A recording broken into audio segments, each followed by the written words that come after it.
Hello students, very good morning. So today's session we will discuss a very important topic in water and its treatment. The subtopic is boiler corrosion. So it is a very important topic for theoretical examination as per JNTUS syllabus. This is BTech first year syllabus student, right? So next we will move to the topic student. What is boiler corrosion? And the causing of boiler corrosion and how to prevent the boiler corrosion we will discuss today topic, right? So what is mean by a boiler corrosion? So the decay of boiler material with the environment is called boiler corrosion. It is a very simple definition. Decay of boiler material, so means the formation of rust formation is takes place in the boilers by the dissolved salts of like calcium chloride and magnesium chloride bicarbonates. So due to these dissolved salts are present in the boiler material, so then it lost their efficiency, the heating of boiler water in boiler tubes. So here the decay of boiler material with the environment is called as boiler corrosion, right? So generally, this boiler corrosion is takes place due to the presence of dissolved oxygen, that is very very important, and dissolved carbon dioxide, and the presence of mineral acid. So these three very very important parameters are cause for the boiler corrosion. Okay, so in presence of dissolved oxygen, the concentration of oxygen in water is about 8 milligram per liter at room temperature. At liberated temperature, dissolved oxygen attacks the boiler material, so it forms. That means the boiler material is made by iron material, steel is only. So therefore, so this dissolved oxygen is react with the iron, so then it forms into the so Fe2O3 XH2O. So that means the formation of rust is possible. Okay. So here means the presence of dissolved oxygen, rust formation is takes place. The boiler will be corroded. So therefore, the efficiency of boiler is decreases. Next, second one, presence of dissolved carbon dioxide. So carbon dioxide in water comes from the atmosphere and decomposition of bicarbonate. So the carbon dioxide is in water comes from the atmosphere and decomposition of bicarbonates. When the decomposition of bicarbonates is releases carbon dioxide. So this carbon dioxide is react with water and it form H2CO3 carbonic acid and it forms pitting corrosion. Okay, right. Next, the third one is the presence of acid forming salts. So mineral acids, we can say simply, mineral acids are generated through the hydrolysis of dissolved acidic salts. The liberated acids react with iron of boiler material to form ferrous hydroxide, subsequently get converted into rust. So here mineral acids means nothing but, for example, the magnesium chloride is present in the water. So it is a hardness causing salt. So this magnesium chloride is react with water, then it produces a mineral acid of HCl. Okay. So it is not present in the water, but when it water is react with dissolved salts, then it produces magnesium hydroxide and HCl.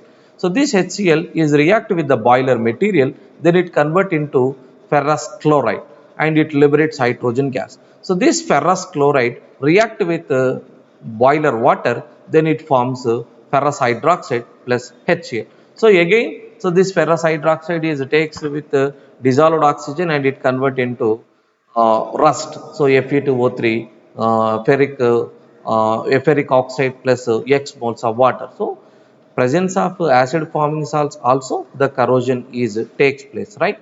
So these are the three parameters, the causes of boiler corrosion. Okay, right? So you can see here this images indicates that the boiler corrosion.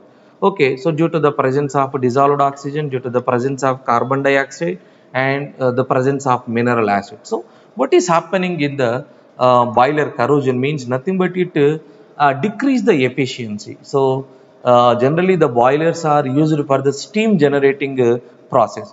So when this hard water containing dissolved salts, so what is happening, the holes will be closed. If the holes will be closed, so the production of steam will be reduced, and you can see, so what is happening after this the reducing of steam. So here we have to intimate the technician. So after the technician will come and it check, and so then it clean everything, then you can see this is before and after it clear. So after the process also, generally what is happening here, again the boiler corrosion is takes place. So these boiler corrosion is takes place again and again. What will happen? So the cost effect will be increases the operating of a boiler machines. Okay. So therefore, how to prevent the this boiler corrosion? Okay. So generally here we have the boiler corrosion prevention. So first one is by mechanical deaerator. Okay. So dissolved gases like carbon dioxide, oxygen can be removed by this method.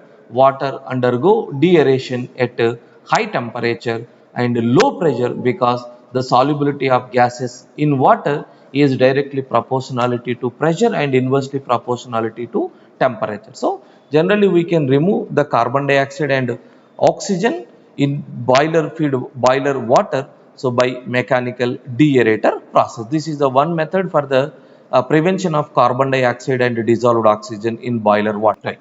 By addition of O2 removing substances, that means prevention of dissolved oxygen in boiler water. So dissolved oxygen can be removed by adding calculated amount of hydrogen and sodium sulfide or sodium sulfide. Okay, but hydrogen is ammonia derivative, so it is the best choice as nitrogen is formed. So remaining other that is, so when we sodium sulfide is react with dissolved oxygen, or sodium sulfite is react with dissolved oxygen, then it form as sodium sulfate. Okay, so here you can see when hydrogen reacting with dissolved oxygen, then it converted into nitrogen gas with the liberation of nitrogen gas and water. But sodium sulfide is react with water, then it turns into sodium sulfate. So this is the why we are choosing hydrogen as a best choice for the removal of oxygen, dissolved oxygen from boiler water. Okay, so it forms a sodium sulfate. Okay, so it is dissolved in the water, so it causes boiler corrosion again. Okay, if we add sodium sulfite is react with oxygen, then it convert into sodium sulfite. So therefore, apart from these three, so generally the hydrogen is the best choice for um, the prevention of dissolved oxygen in nothing but here we are going to remove the acidic materials which are in the boiler material. So what we are doing, student, a calculated quantity of alkali. Alkali means nothing but the basic material we are adding. So this alkali may be added from outside, so to neutralize the excess acid is present if any. So means here, so this alkali material is react with the excess amount of minerals which are present, acidic minerals which are present in the boiler water. So it is going to be neutralized. So that is the addition of alkali from the prevention of boiler corrosion. So these are the preventing method of boiler corrosion, student.